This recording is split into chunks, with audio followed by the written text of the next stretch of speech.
Joining me is Brad Poznanski, who's the Vice President of Enrollment at New England College. Brad, so I work at New England College. I know a little bit about this, and we really got you here to talk about the CC to NEC plan. Right. But when I have you here, you know, and I think that's a very interesting, getting students from community colleges to finish their four-year degrees, a great thing. But I just want to talk about the general student. Mm-hmm. You know, we're getting ready to go back to school in September. Mm-hmm. And the seniors are going to be thinking about getting into college. Right. What should a senior do to get ready to get into college if they haven't in their junior year already done stuff? Yeah, that's a great question, John. I mean, the first thing that a student should do or their parents should do is to get out on the road. Leave the house and visit a college campus. And don't wait for the right time. Do it now, today, this week, next week. Look for any opportunity to visit different types of colleges, and I would say start with those that are close, that are nearby. Start with the schools that are in your home state or within an hour's drive, and it's very easy to do that.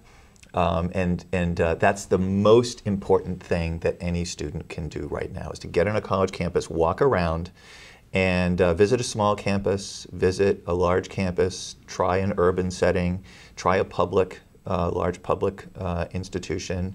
So students should be visiting, the public universities around nearby, some public universities in bordering states, private colleges, definitely New England College, and see what the different environments are like. And based upon how they react, that's how they're going to form their impressions and eventually form a list of colleges to apply to. So you're really saying the student ought to just almost do pre-work to figure out what the right fit is.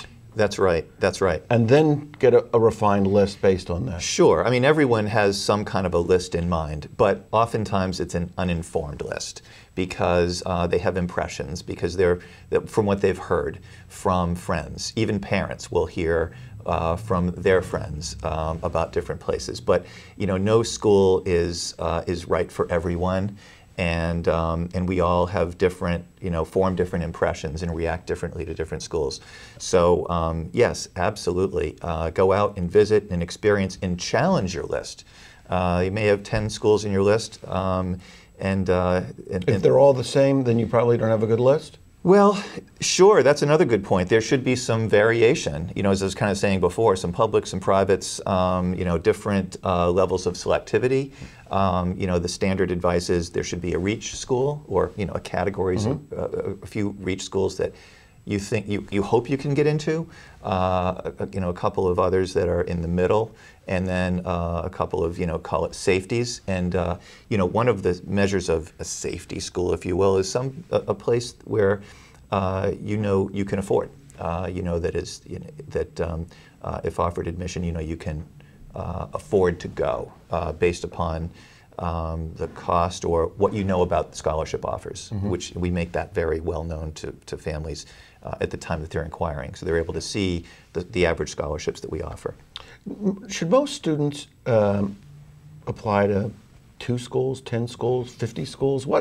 Everybody's unique. Yeah. But what's your general advice on the number?